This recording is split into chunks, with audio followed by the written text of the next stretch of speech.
Alright, fellas, welcome back to another Friday video. It's your boy, the idiot of the channel. We're talking about Magic again this week. Even though we talked about Yu-Gi-Oh! Last week, and I took a break specifically to talk about Yu-Gi-Oh! Last week. So that's really weird, right? So any sane individual would be asking, but why are we talking about Magic again? You know, I just spent the last month trying to teach everyone how to commit the most premium tax evasion known to the Magic the Gathering community. And to that I'd say, you're right, but there's one big issue. Like one chain broken in the one link broken in the chain, if you will. And that stuttering is the prelude to this big issue, that being I'm an idiot. Like, this is POV, you're me, essentially. I have been playing Master Duel for a couple days to sort of learn the game and understand the mechanics of Yu-Gi-Oh! As a whole before I really jump into it. Because I want to actually understand the game before I make any more commentary about the game, so that I don't come off like an even bigger idiot than I already am. But it's taking some time to understand things, so we're letting this cook for a little bit. So I just lost my train of thought. Just give me sorry, the actual video. You're probably wondering, where the hell am I going with this? Well, I was thinking of a video idea for today, and like to sort of substitute for Yu-Gi-Oh! And so I started thinking about Yu-Gi-Oh! Right? And how I'm an idiot, and how you require like a big brain to understand Yu-Gi-Oh! Right? So I was thinking, well, what if I can somehow find a way to equate that to the Magic experience, right? And I had an amazing idea. What if we talked about infinite combos?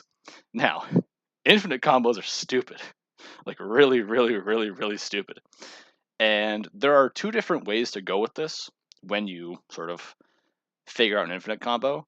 Before I get sidetracked, an infinite combo, it's literally exactly what it says. Like, if for anyone here who does not play Magic with infinite combos, it's literally just you use multiple different cards in a deck in conjunction with each other to literally create an endless loop of interaction between a few cards. And whenever players are creating these infinite combos, you have two sort of main paths you can take with this. The first path is essentially anything to do with damage or life gain or life drain. This is considered the most humane, you can't see it, but I'm currently doing air quotes, humane version of an infinite combo, because it's very straight to the point. Very simple. And that is what we classify as our first sort of type of infinite combo, otherwise known as capital murder, because whoever you do this infinite combo to will die immediately on the spot. Like, you win the game. But you know what? That's honestly kind of forgivable, considering the fact that while you may have done the dirtiest thing you could possibly do in the game, create an infinite combo, you also spared everyone the hassle of having to understand the infinite combo, because all they need to understand is that they're dead and you win. So you can get behind it, kinda, even though it's still kind of scummy. But like, I would have no issue with doing this myself, as long as like I'm not in a super casual pod. But if you really want to be evil, you can do something else, such as infinite mana or playing cards for free, and infinite draw. Basically anything that doesn't directly involve damage, but an infinite style, is essentially the other type, which I would like to refer to as war crimes. Now, war crimes as an infinite combo can, again, be literally anything other than direct damage. But an important thing to realize is that it will end with everyone else at the table dying. The only reason why I have it listed as less humane than just an infinite damage combo is because while everyone at the table will die by the end of the infinite combo, the unfortunate part is that everyone still has to understand what the combo does so that they can come to the conclusion that they're dead.